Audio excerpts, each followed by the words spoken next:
Hello. This pre-recorded webinar covers everything you need to know about the Boundary and Annexation Survey and how to respond. This webinar covers a lot of information, so it is broken up into chapters. Please reference the description section below to select individual chapters. The webinar will begin with an overview of the Boundary and Annexation Survey. This includes information on how to participate, BAS agreements, and how to respond. We'll then show you demonstrations of the BAS website, the BAS ArcGIS Toolbox, the Geographic Update Partnership Software, and the Secure Web Incoming Module. If you have questions about any material covered in the webinar, please email geo.bas@census.gov. So, let's get started talking about BAS and discussing why it's important to participate. The Boundary and Annexation Survey, otherwise known as BAS, is an annual opportunity for tribal, state, and general purpose local governments to submit boundary changes, such as annexations, de-annexations, corrections to a spatially incorrect boundary, name or description changes, legal status updates, such as incorporations, disincorporations, mergers or consolidations, and updates to census designated places, also known as CDPs.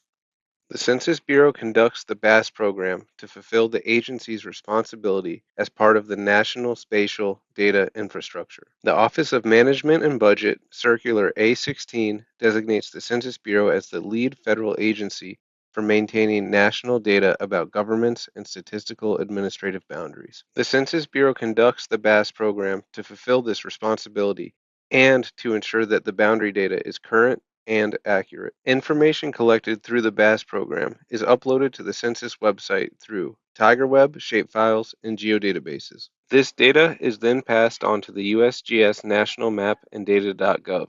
Each of these services provide an open data source for federal, state, and general purpose local government agencies, as well as research institutions. This legal boundary data contributes toward a geographic framework that helps accurately tabulate data for our various censuses and surveys. The Decennial Census, the American Community Survey, and the Population Estimates Program are just a few of the programs that benefit from this data. Now that we are familiar with the purpose of BAS, let's talk about participating in BAS. Participating in BAS allows users to confirm that all legal boundaries in our database are current and accurate. These updates contribute to establishing the housing and population counts within a government and also serve as a foundation for good decision-making for tribal, state, and general purpose local governments. More importantly, the BAS program ensures communities receive the federal funding they are entitled to. The federal government allocates more than $2.8 trillion annually for health, welfare, infrastructure, education, and other federal programs and services. So who can participate? Each year, we invite all active, functioning legal governments to participate in the BAS. This totals nearly 40,000 governments included in the program. These governments include federally recognized tribes with a reservation and/or off-reservation trust land, states, counties, or county equivalents such as parishes and boroughs, minor civil divisions like towns and townships, and incorporated places such as cities and villages. We maintain program and organizational contacts for all eligible governments. The BAS contact is the Census Bureau's primary contact for all BAS-related correspondence and receives all survey materials. If a government does not have a BAS contact, we'll reach out to a local planning or GIS department to establish one. Otherwise, the tribal chair or highest elected official will receive all correspondence and survey materials. We understand that not all governments have the resources to respond to BAS, so we offer both state and county agreements to make submissions easier. These collaborations benefit all parties involved, including many smaller governments that may not have the time or resources to respond. These agreements help facilitate the sharing of information between the Census Bureau and state and local governments, reduce duplication of effort and costs, and help to ensure collection of complete and accurate geographies through the BAS program. The Census Bureau maintains state agreements with interested state governments where there are laws in place requiring local governments to report boundary changes to a designated state agency. The Census Bureau is working to establish new agreements with interested state governments. If interested in establishing a state agreement, please contact the Census Bureau. To be eligible for a state agreement, states must have laws in place requiring local governments to report all boundary changes to a designated state agency. Participants can find a summary of their state laws using the link in the description portion of this video, or this information can be found on the BAS Agreements page of the BAS website. If a state government is interested in establishing a state agreement but does not have the appropriate laws in place, they should contact the Census Bureau for alternatives. Consolidated BAS agreements are available to county governments interested in submitting boundary changes for the legal governments within their jurisdiction. For example, consolidated cities, incorporated places, and MCDs. Local government participation in a CBAS agreement is optional. If a local government wants to participate on their own outside of a CBAS agreement, that is fine. Here is an example of a CBAS agreement. Jefferson County, Colorado participates and provides updates on behalf of 7 of the 12 local governments existing within their county. The remaining 5 places submit their changes individually. Incorporated places can opt in or out as they choose. In this example, the incorporated places, in blue, submit their changes to the local county official as part of the BAS agreement. The places in yellow submit their changes individually. If your county participates, you're not obligated to go through them. If a county government is interested in establishing a CBAS agreement, they should review the CBAS agreement webpage link in the description portion of this video.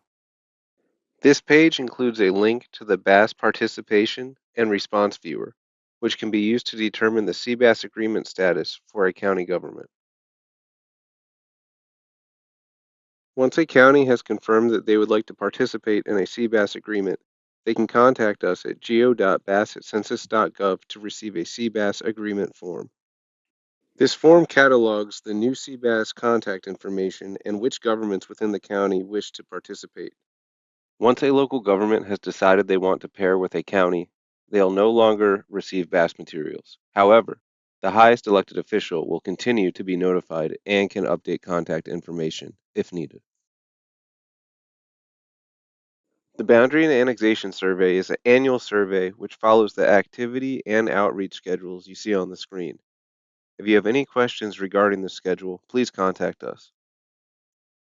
Boundary updates must be in effect on or before January 1st to be included in the current survey year. The BAS is conducted from January to May. During this time, eligible governments respond to BAS indicating if they have legal boundary, census designated place, linear feature, or contact updates to report.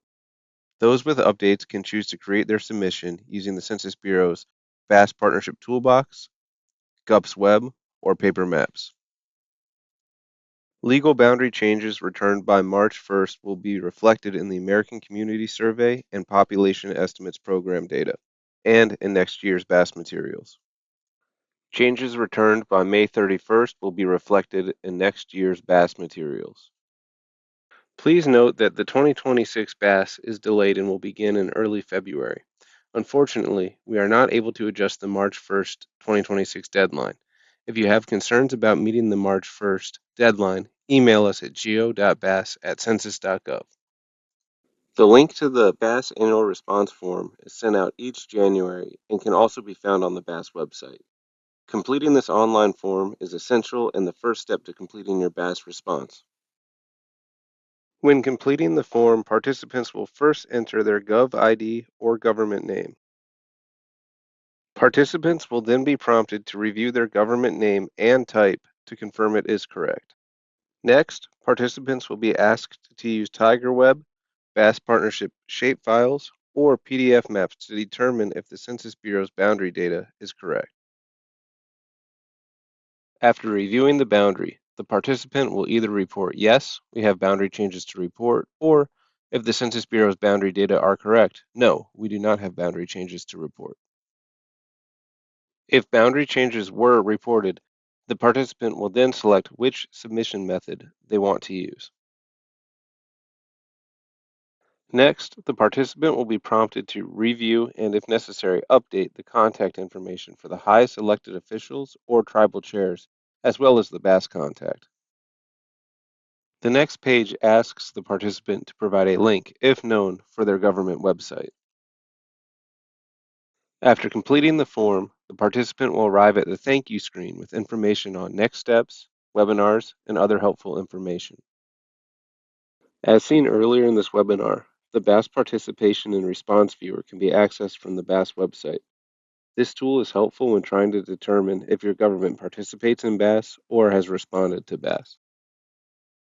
Participants have multiple options available to review their boundaries. TigerWeb is a web-based mapping application that allows users to visualize the Census Bureau's topologically integrated geographic encoding and reference system and provides a simple way to view Tiger data without downloading any data. Participants also have the option to download partnership shapefiles for use within their own GIS software or download BAS PDF reference maps to review their boundaries. All of these tools are available on the BAS website. This example highlights the importance of reviewing the Census Bureau's current boundary data prior to completing the annual response form. On the map, the blue line represents the boundary that the Census Bureau had on file for this government as of the 2015 BAS. The BAS contact reported no changes that year.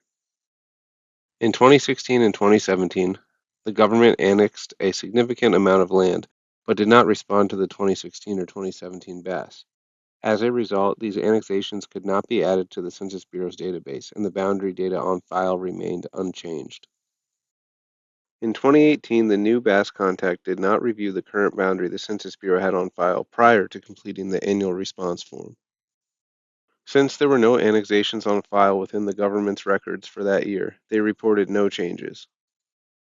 Because the government did not review the current boundary data on file before reporting no changes to the 2018 BAS, the areas shaded in red were not included in the Census Bureau's representation of the government's boundary. This affects the government's housing and population count and affects the allocation of federal funding to this community. We are now going to cover the 3 submission methods for BAS. The BAS Partnership Toolbox is the first submission method we are going to discuss. We will provide a demonstration of this method later in the webinar. This method is for participants who have access to ArcGIS Pro. The Census Bureau provides the BAS ArcGIS Partnership Toolbox and shapefiles that can be downloaded and used to submit boundary changes. This toolbox provides a standardized setup for any government entity, making it easy to view and flag changes. GUPS Web is a free and easy-to-use web-based GIS application. GUPS Web allows partners to import local government boundary data, automate boundary change creation, create changes manually, and export standardized files for submission to the Census Bureau. There are many benefits to working with GUPS Web. Multiple participants can work on the same submission at the same time. No downloads are required. All materials are available online. The application utilizes automated spatial analysis tools, which streamlines the submission experience. If users decide not to use the automated tools, there's an option to complete the submission manually. There will be an in-depth demonstration of GUPS Web later in this webinar. For participants with no GIS experience or who prefer not to submit boundary changes digitally, we offer paper maps. Those who decide to use this method will receive large format maps in the mail and can make updates directly onto the maps using the provided materials. Annotated BAS paper maps can be returned using the provided prepaid envelope. Participants using the BAS Partnership Toolbox will need to use the Secure Web Incoming module to submit their updates. SWIM is the official web portal for uploading materials and is the only secure method for submitting digital files. Due to our security protocol, we cannot accept any files sent through email or file transfer protocol sites. Please note, GUPS Web will send the submission directly to us without the user having to upload files to SWIM. Participants who have previously submitted to BAS or another Census Bureau partnership program can log into their existing SWIM accounts using their email address and password. Please note that both the username and password are case sensitive. Participants who do not remember their password can use the Forgot Password option to reset it. We will provide an in-depth demonstration of SWIM later in this webinar.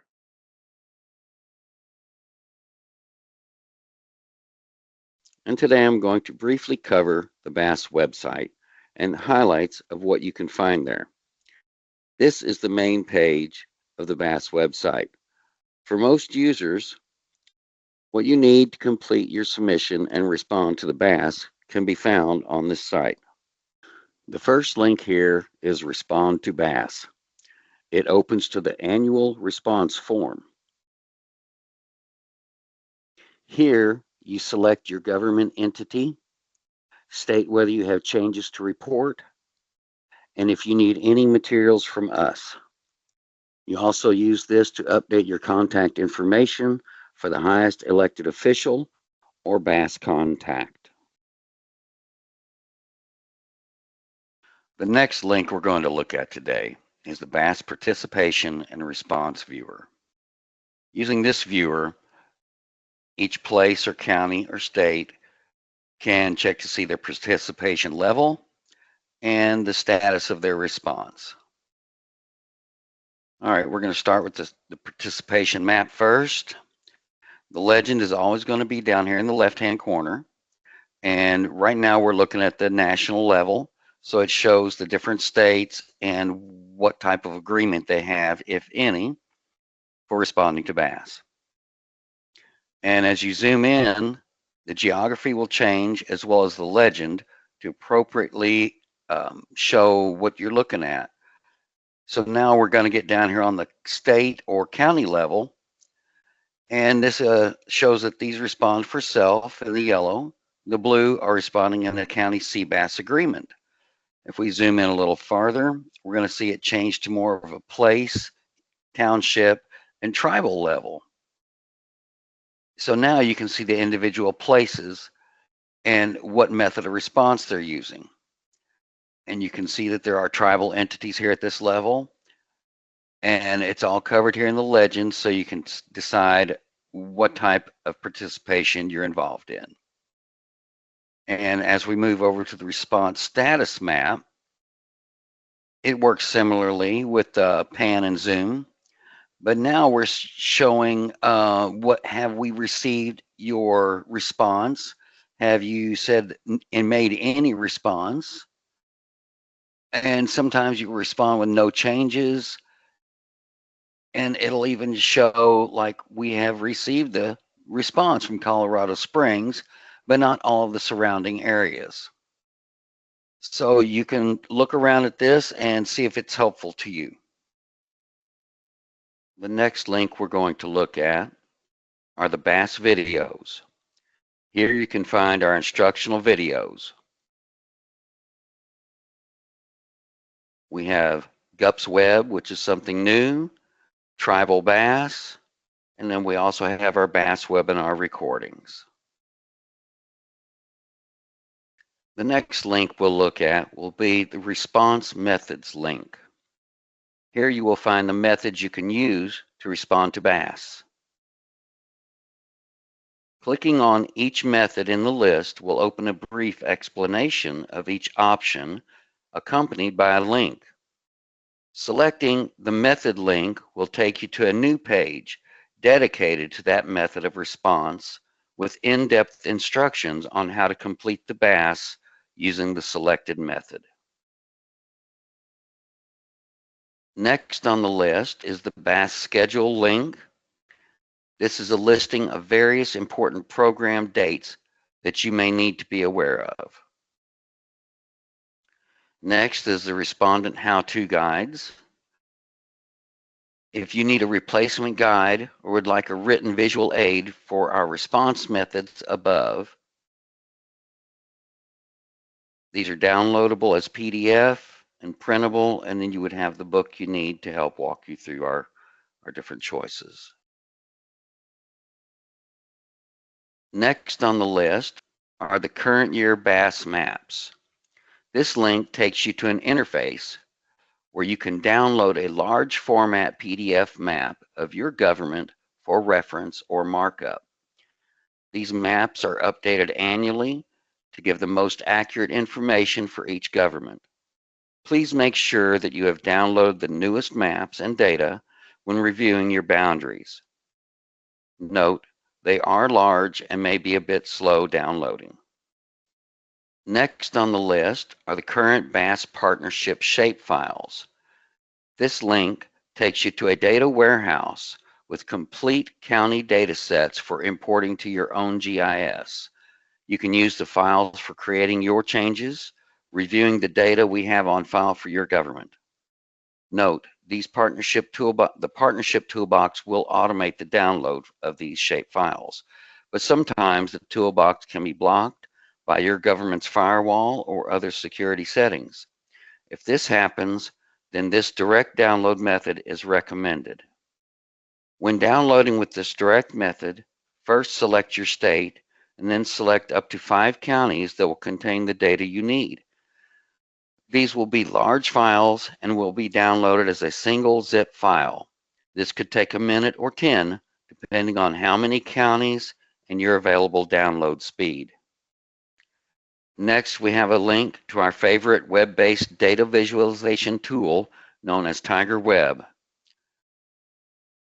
TigerWeb is a very versatile web map that you can use for viewing nearly any census data layers all on one map and with as many layers as you want simultaneously. Please take a few moments to test its functionality and determine if it can be a useful tool for your government management. The last thing I would like to show you is our Contact Us link. Here on the left side of the page, this is where you'll go if you have questions, concerns, or comments about BAS or our other Census Bureau programs. This is the end of my demonstration. I want to take this time to thank you for your participation in the Boundary and Annexation Survey.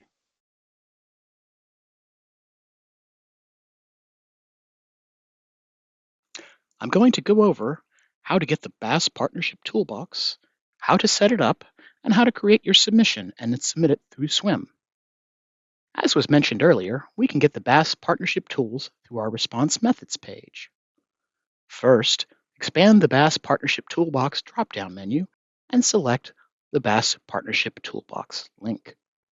You will arrive at the BAS Partnership Tools page, and then select Download BAS Partnership Toolbox Pro. It might take a minute to download.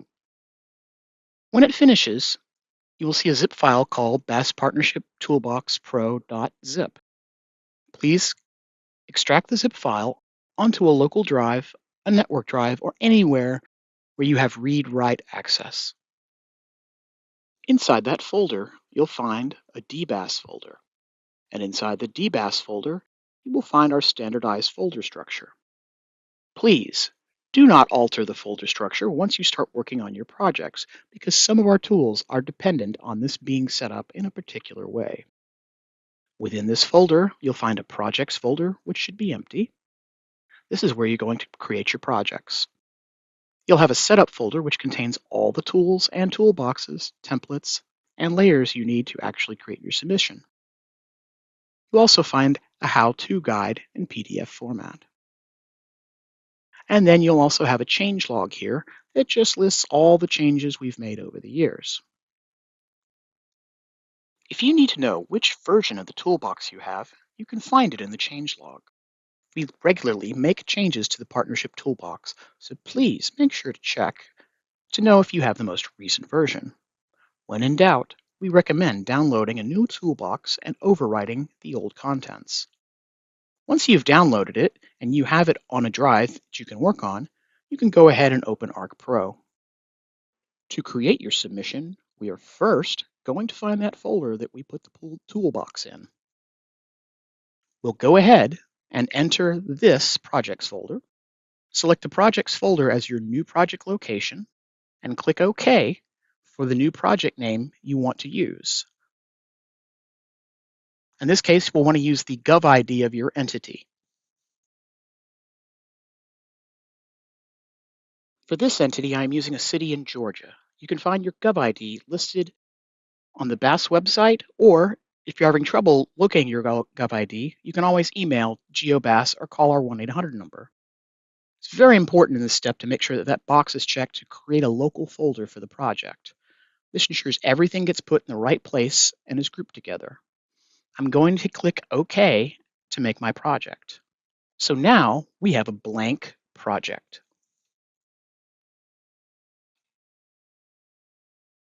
One of the things we are going to do first is add the partner toolbox. I'm going to go ahead and navigate to that setup folder that I showed you before.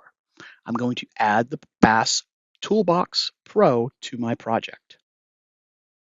I like to go ahead and set it as the default just to make sure it doesn't accidentally get deleted or removed or anything like that.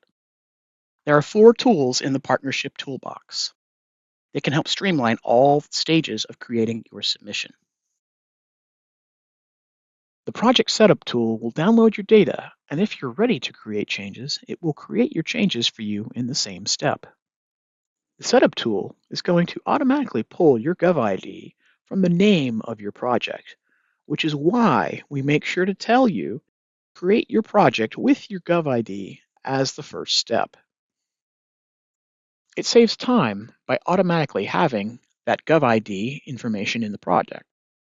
To automatically go and get your data, please use the Data Downloader option by selecting Yes in the drop-down menu.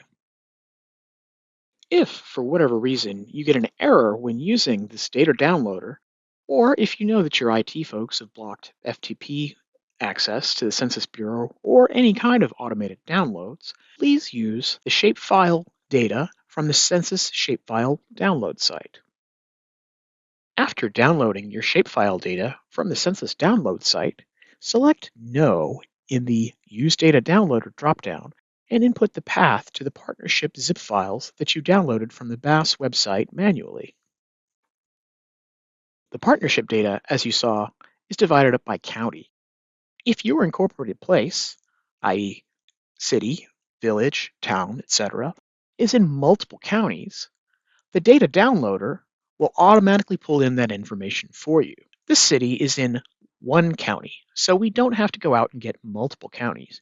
But if you did, you would see multiple records showing up in your menu. Since we downloaded the census shapefile data using the download page, we will select the folder where the zip census shapefiles are located. If I chose to not create changes during the initial setup, I can create changes using the Create Changes tool in the Partnership Toolbox. If I created my changes in step 1 and didn't have any other changes to make, I don't have to run this tool.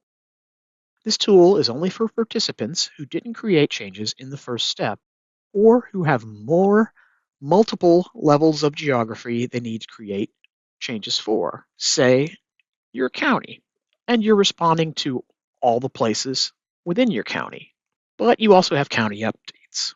You can do those separately. Use the Create Changes tool to create a second set of county changes. It'll look similar to the first step with a couple of slight differences. We just need to tell it what level of geography we want to create changes for, where our local boundary file is, and the name in that local boundary file with a field that has name data in it. The name field in the local file should contain data that matches the data Census has in the census name field. I'm expecting to find something that says Hampton in this local boundary file. For this change set, I'm selecting Incorporated Place. That being said, a word of caution. If you need to create changes for CDPs or linear features, you can create changes for those data layers, but they do work slightly differently. They will not automatically create changes for either of these, but you can create a data layer with the correct schema we're expecting.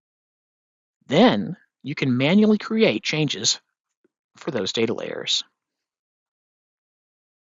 After I've chosen the name field, I'm going to hit Run. This is going to compare the two files with each other and create changes based on the differences between them.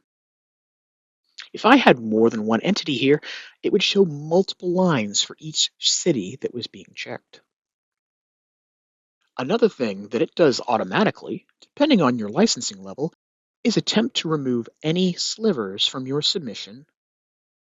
At the Census Bureau, we define slivers as any changes that are less than about 15 feet in width that would potentially remove a relationship we already have in place and replace it with a linear feature in our data. For example, part of this change that you could call a sliver potentially is the long pointed section near the road to the east of this polygon.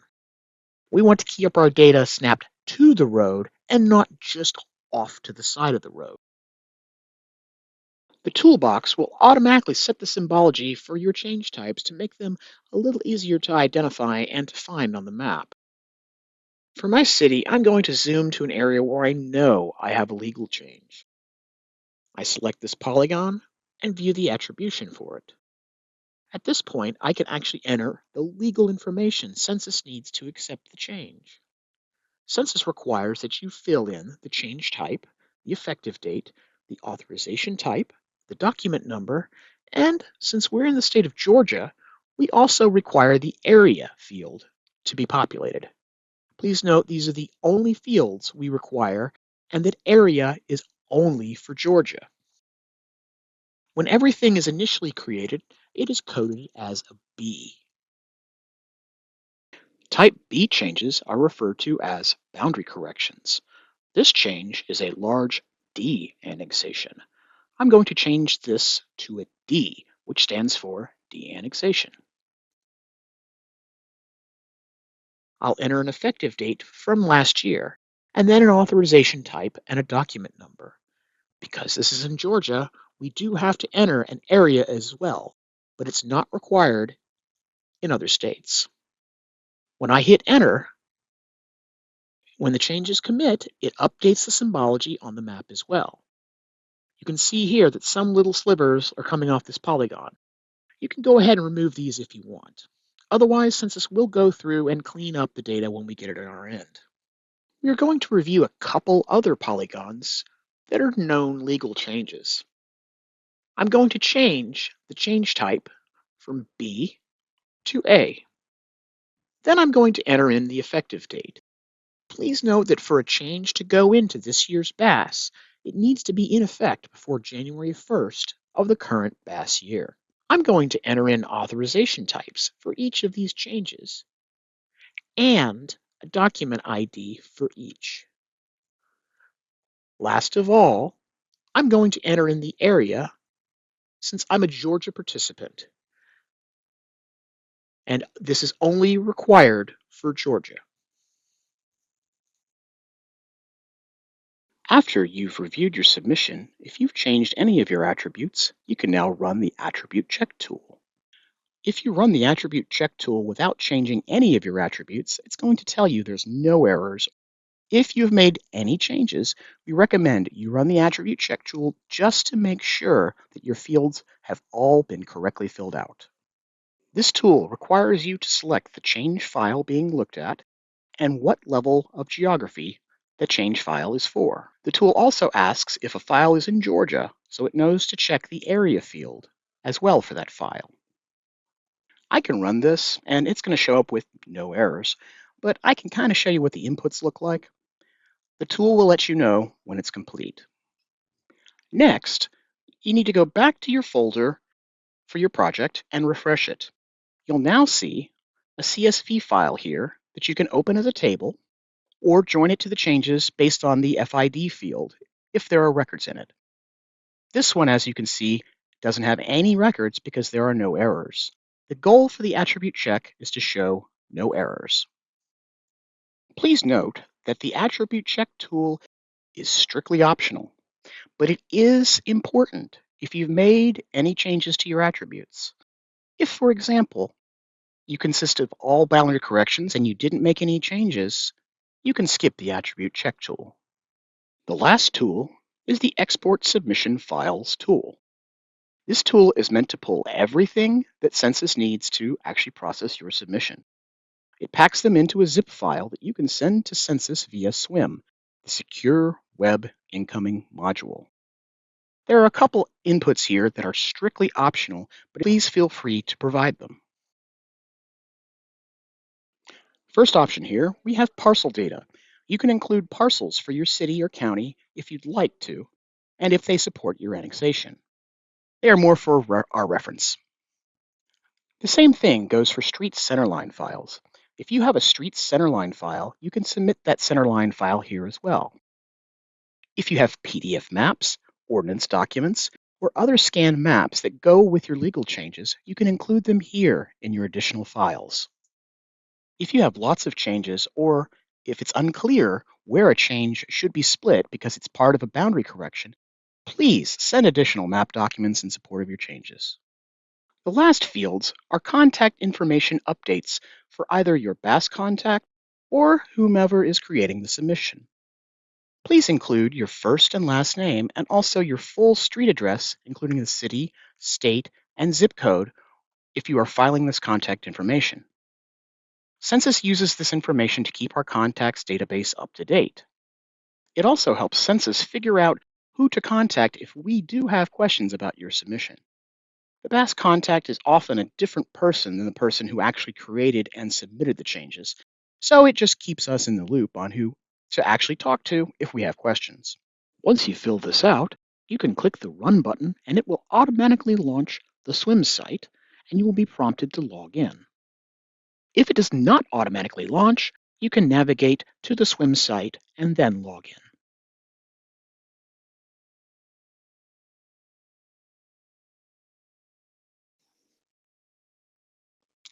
In this demonstration, I'm going to show you how to use the Secure Web Incoming module, or SWIM.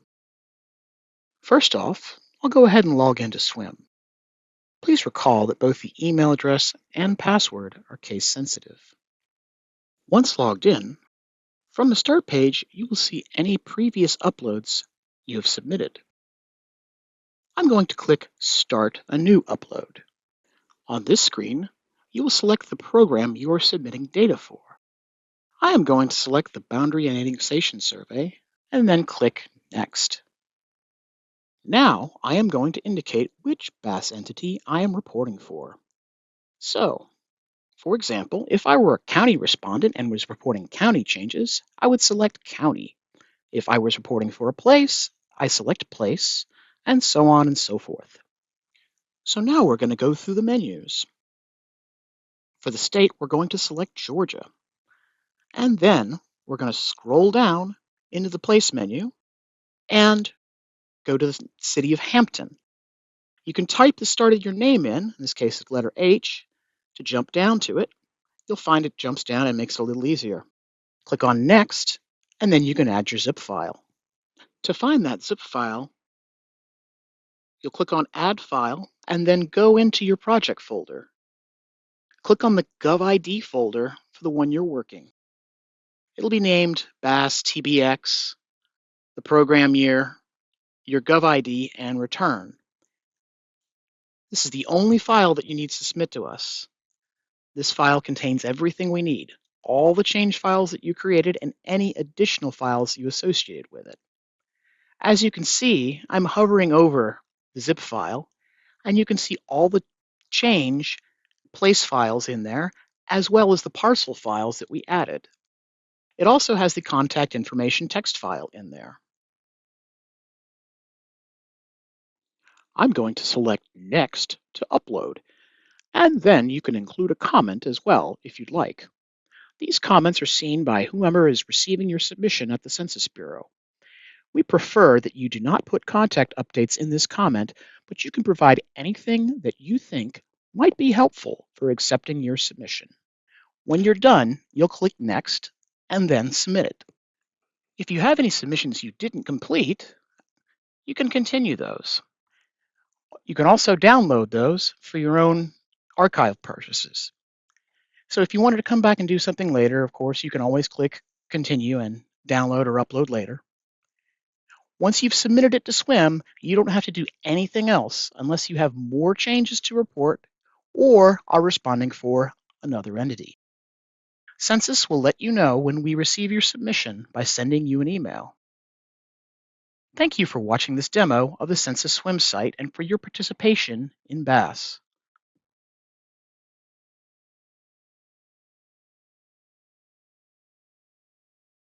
There are two ways to sign up for GUPS Web.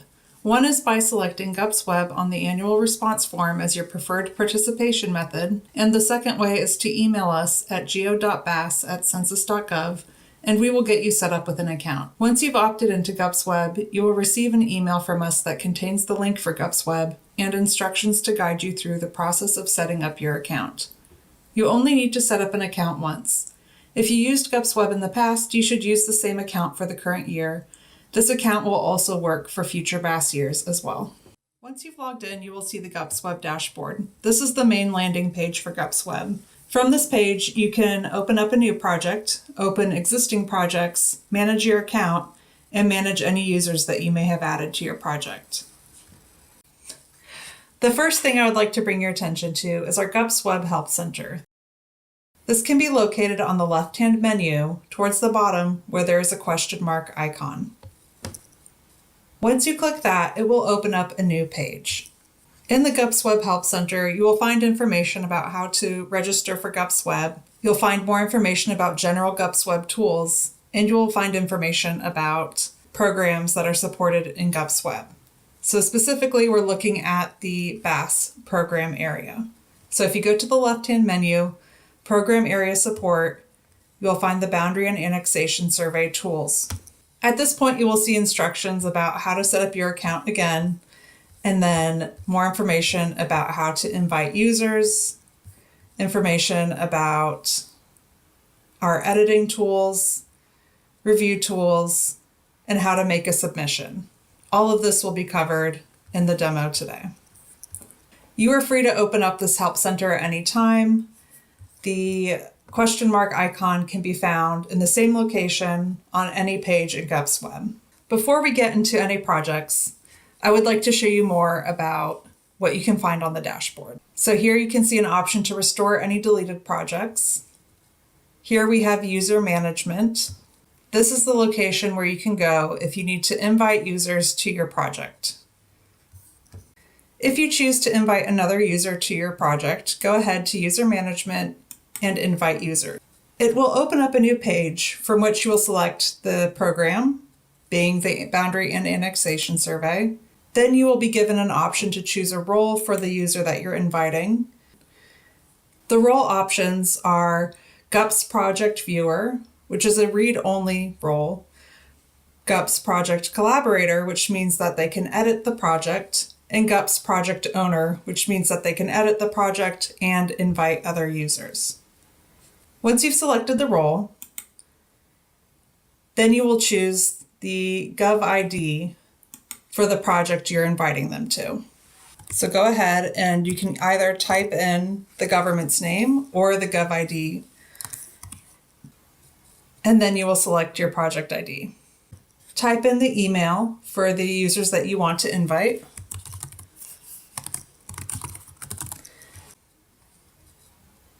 And then you can edit the message, but it is already auto-populated with all the information that that user should need. So you can click Invite, and it will send the invitation to their inbox. Whenever you are ready to return back to the dashboard, you can always go to this left-hand menu and select Dashboard. Going back to the icons in the top right-hand corner, we just looked at user management. So once you've invited other users, you can also manage your users through here. So you can remove access for any user that you've invited through this icon here. Notifications, if there's any pertinent notifications about downtimes, those will appear here. You should also receive emails to your inbox. The final icon, you can update your user information and user profile, where it has your initials in the top right-hand corner. Going back to the dashboard, this demonstration is going to cover two projects. One will show the automated change creation tool, and the other will show the manual change creation tool. Let's go ahead and get started with the automated change creation tool. To open up a new project, go ahead to the Map Management box on the left-hand side of the screen. Under Program, select Boundary and Annexation Survey, enter the Government ID or Gov ID, And then under Project ID, it will automatically generate a project name for you that combines the Gov ID and your email address. Select that and then Open Project.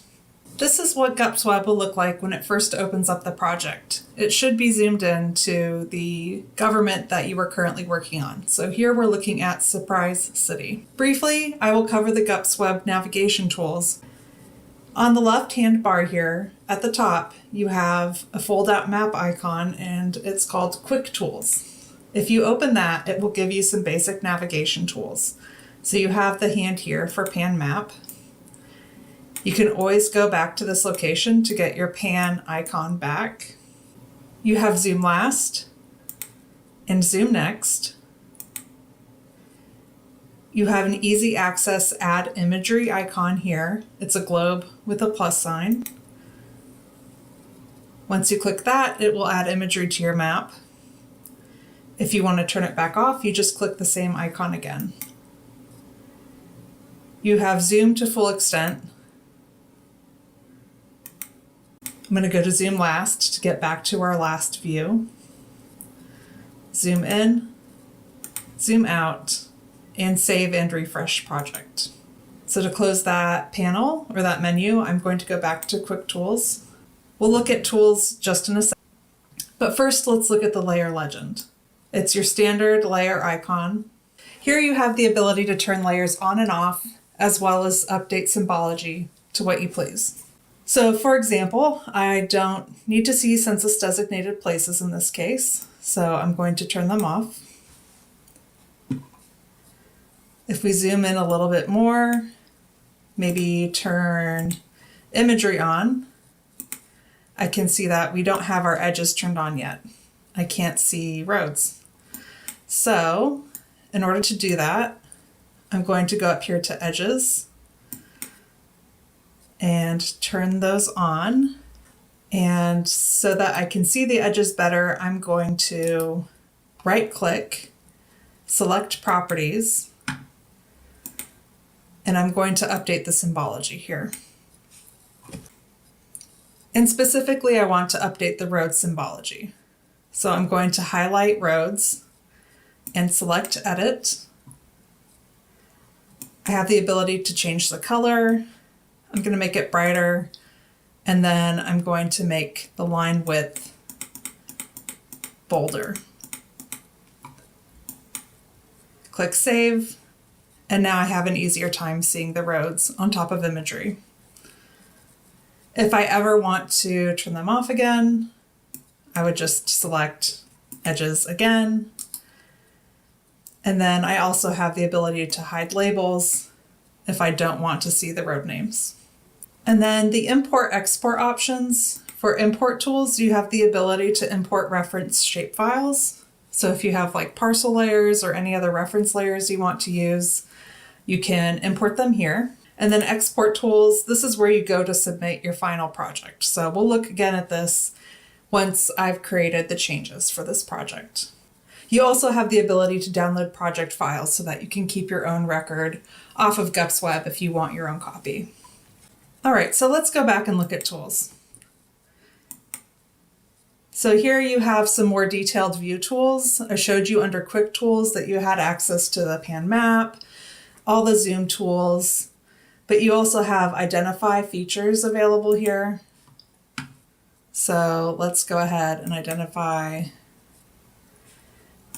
a certain layer. So if you're zoomed in somewhere, you can see the attributes for, say, the place here or the county in which you clicked. You have a measure tool so that if you want to measure the distance, you have the ability to do so. You can turn your scale bar on and off. So when I turn it on, it appears in the bottom corner.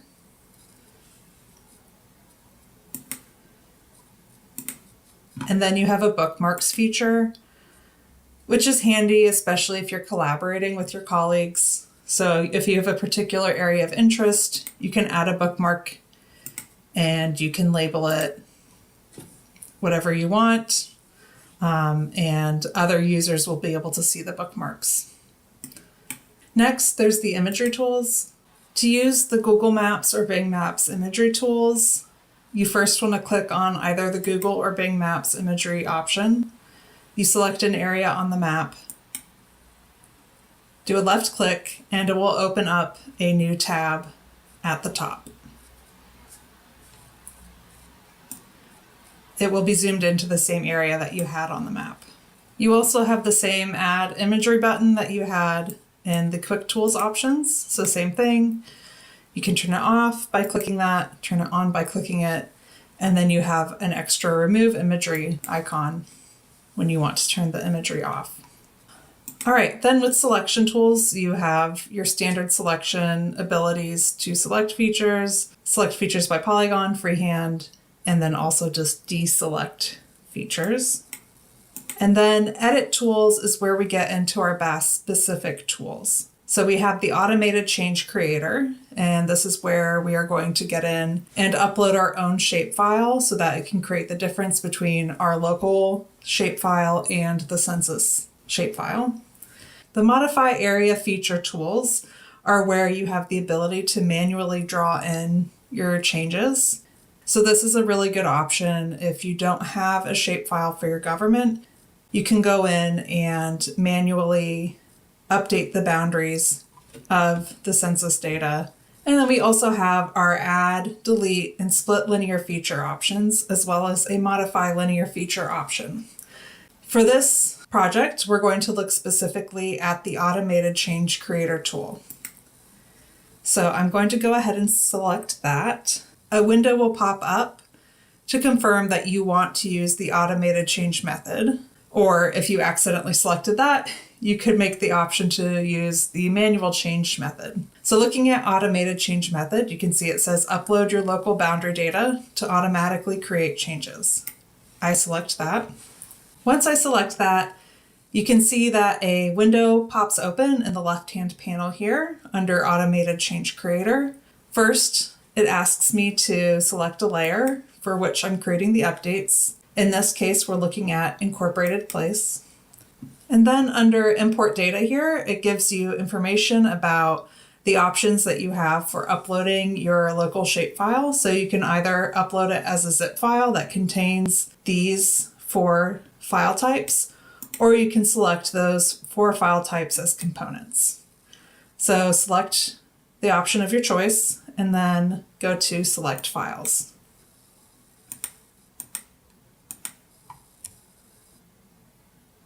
Once I have those selected, I'll click Open.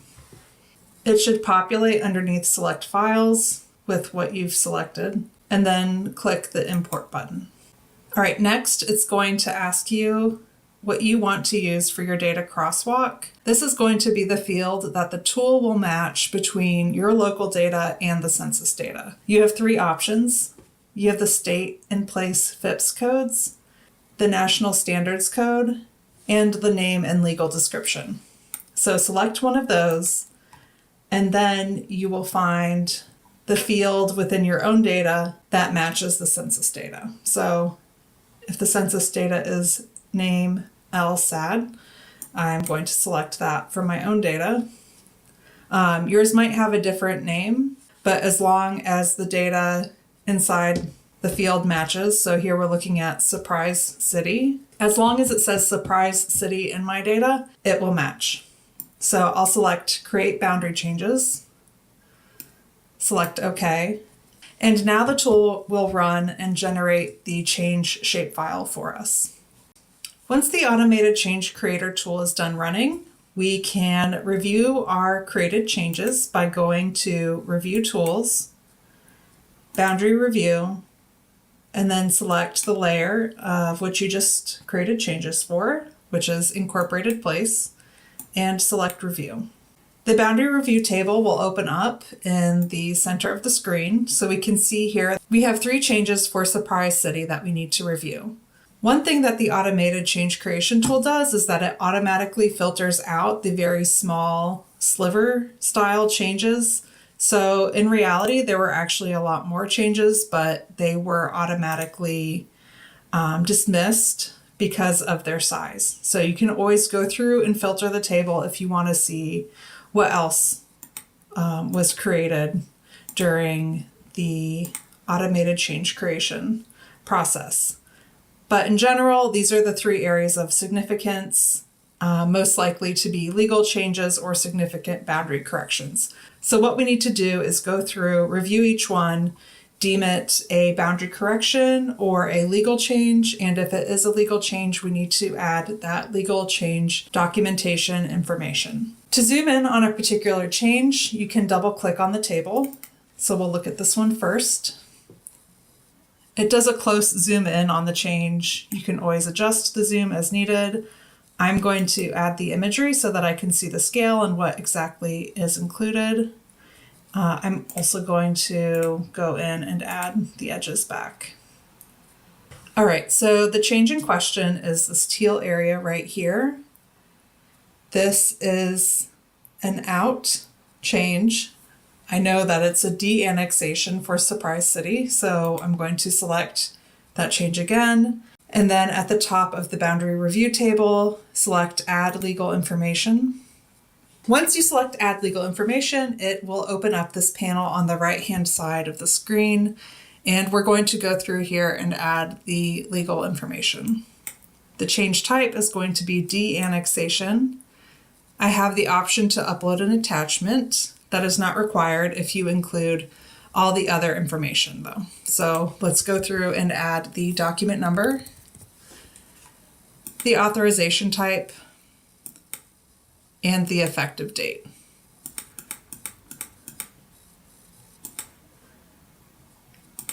Add any comments if you need to. Otherwise, just select confirm once you've added at least the change type, document number, authorization type, and effective date. When I select confirm, it adds that information to the table and it changes the symbology for this change. Looking at the second change here, this is another area being taken out of Surprise City.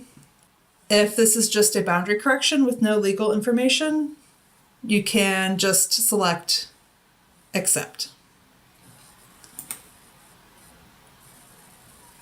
And going back to that first legal change that we looked at, it's important that you also select accept.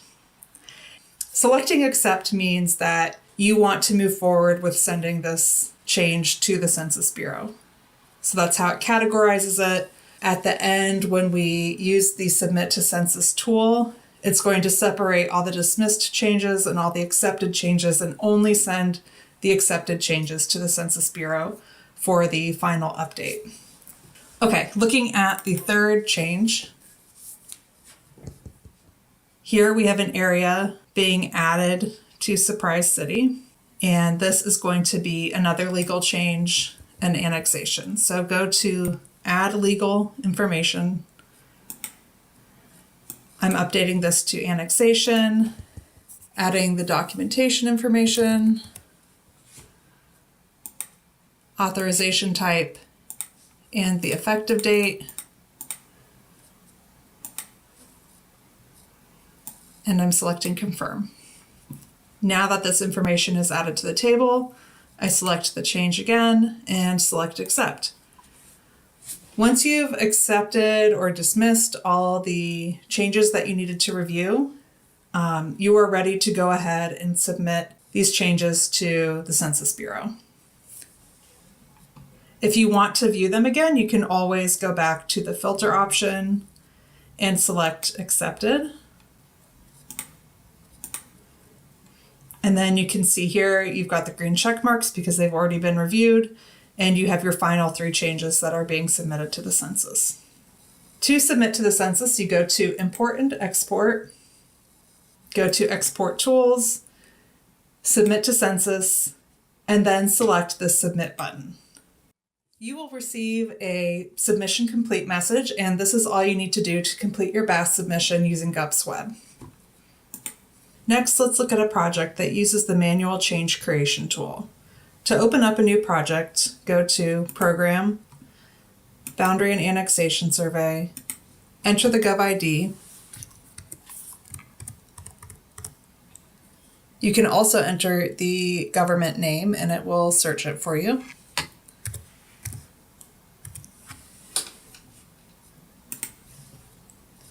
And under Project ID, select the automatically generated project ID that contains the GovID and your email address. And then at the bottom, select Open Project. The new project will open up to the extent of the city's boundary, like you see here. And for this project, we're going to work on West Bend City. Before we get started with the editing tools, I'm going to go ahead and turn on the imagery and the linear features or roads. So for the imagery, I'm going to go to Add Imagery under the Quick Tools. And for the roads, I'm going to the Layer Legend and selecting the box for edges. So that will turn on your road layer. And for the sake of visibility on top of the imagery, I'm choosing to update the symbology on the roads, but that's optional. So you can set it to whatever your preference is.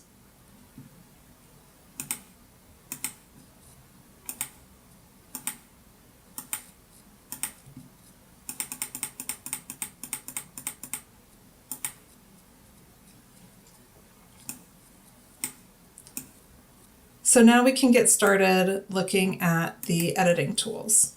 So going to Tools with the hammer and wrench, go to Edit Tools, and for this project we're going to be updating the city boundaries.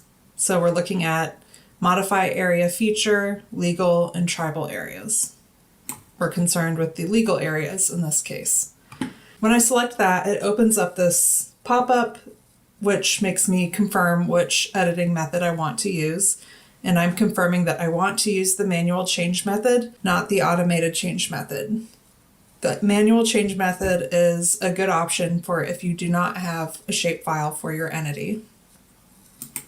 When I select that, you can see here that it opens up a new panel on the right-hand side of the screen. And now we're ready to go ahead and draw in some updates to our boundaries. So let's go ahead and find a location where I want to make a boundary update.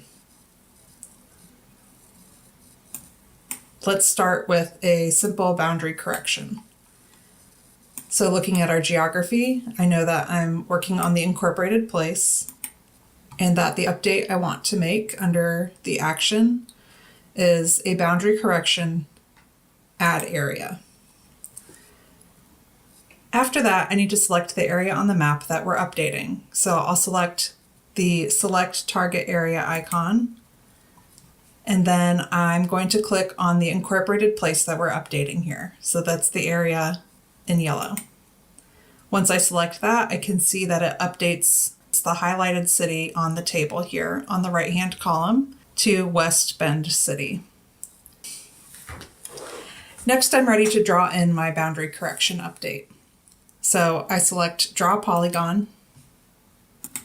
Note that on the bottom we have some instructions here that say left click to start digitizing and add vertices. Right click to complete the polygon. Press the D key to delete previous vertices. We also have the option of tracing and snapping. We also have the option of snapping and tracing for when we draw our changes onto the map. I'm going to select tracing. If you select that, you will then need to select which layer you want it to trace.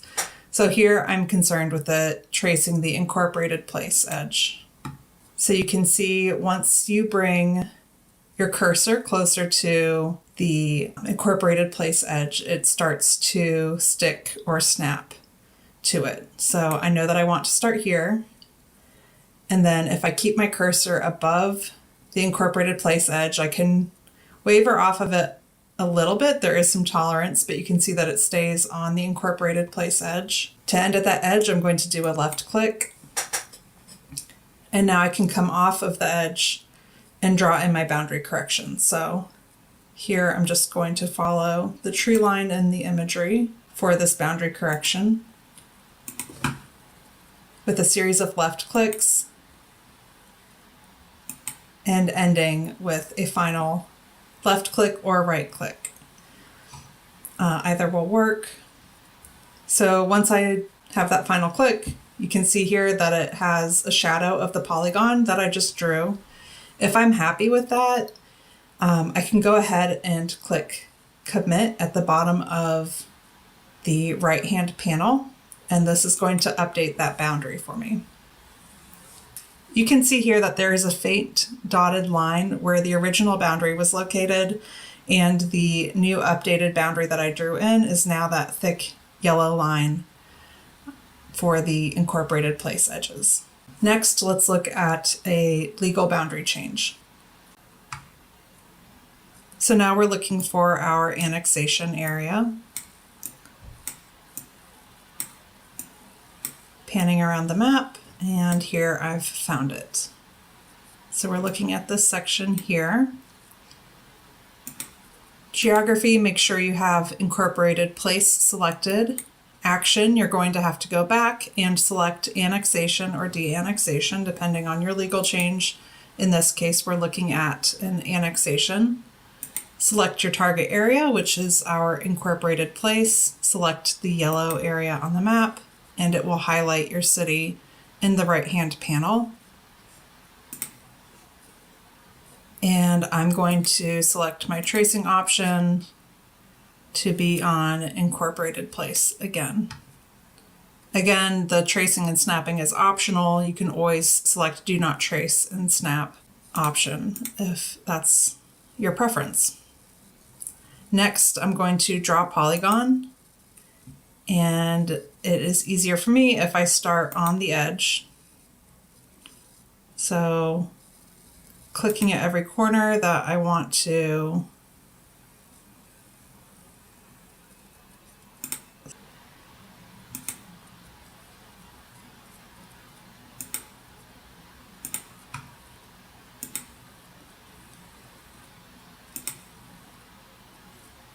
and ending the polygon where I started it. Once I've ended the polygon, I can see it's highlighted the area for the annexation. And now I have to add my legal documentation information, which can be found at the bottom of the right-hand panel. Uploading an attachment is optional. What is required is the document number, authorization type, and effective date. Upload attachment could apply if you have a copy of your annexation of your legal documents, but it is not required. Okay, so looking at document number, I'm going to enter that, select the authorization type and the effective date. Comments are optional, and then to complete the update, select the commit button.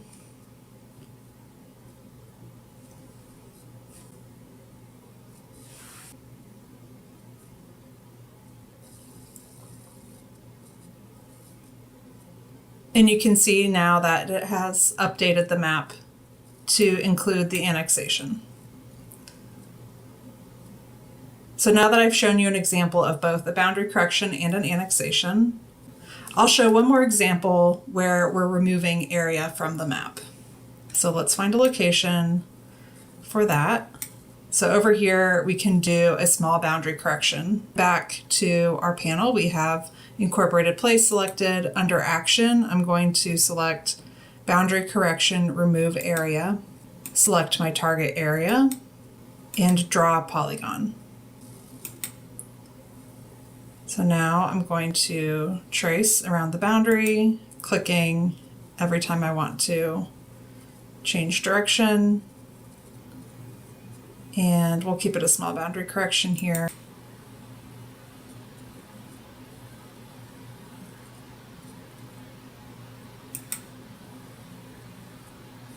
And a final click to wrap up the polygon. Since this is not a legal change, I don't need to enter legal documentation information. I'm selecting commit. And this is what it's going to look like when it removes area from the map. So you can see it moved the boundary down to here. It is possible that I was not exact with my tracing, and so it may have left a sliver up here, but if you see something like this, don't be too concerned. This is something that we will clean up before we digitize the update in our system. If you want to go back and review the changes that you digitized before you complete your submission, you can go to the Review Tools, Boundary Review, and select the Incorporated Place Manual Changes layer. Once you select Review, it will open up the Boundary Review table. This step is optional. You do not have to go back and review your changes. This is just in case you want to update any attributes and just check your submission for completeness. So you can see here that we have our 3 changes that we digitized. We have our annexation here with the effective date, authorization type, and document number. And we have the final change that we digitized. Before we submit this project, I would like to show you how to do the linear feature updates. The linear feature updates are found under the Edit tools. So now I'm zooming into an area of the map that needs some roads added. I'm going to use the Add Linear Feature. At the bottom here, you can see the prompt where it says left click to start digitizing and add vertices, right click to complete, press the D key to delete previous vertices. So I'm going to start at the end of Reed's Drive here.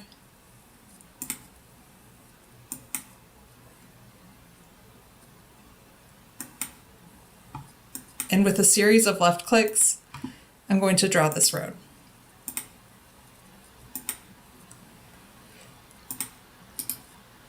Right click to end. Once I end the drawing, it will come up with a pop-up window where I'm going to select the MTFCC code. I know here I'm working with a local neighborhood road, so that's S1400. I'll type the name of the road.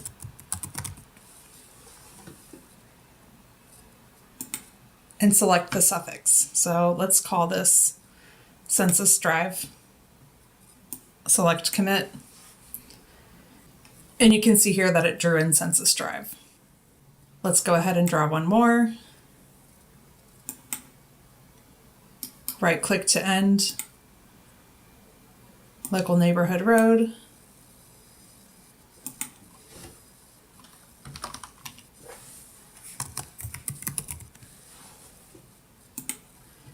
And we'll call this a circle. To delete a road, follow the prompt on the bottom where it says left click on linear feature to select. And if you want to select multiple, you can hold the control key while you do so. So when I do one left click, it highlights the road. If I right click, it will delete the road. Split linear feature, you are just going to left click in the area where you want to split. So I chose this corner here. And now these are 2 separate features of which I can change their attributes. So we'll go ahead and do that with the modify linear feature. Left click on the linear feature that you want to update. So you can see here where originally Census Drive was the entire length, where I split it. Now it is a shorter section. So do a right click to update the feature.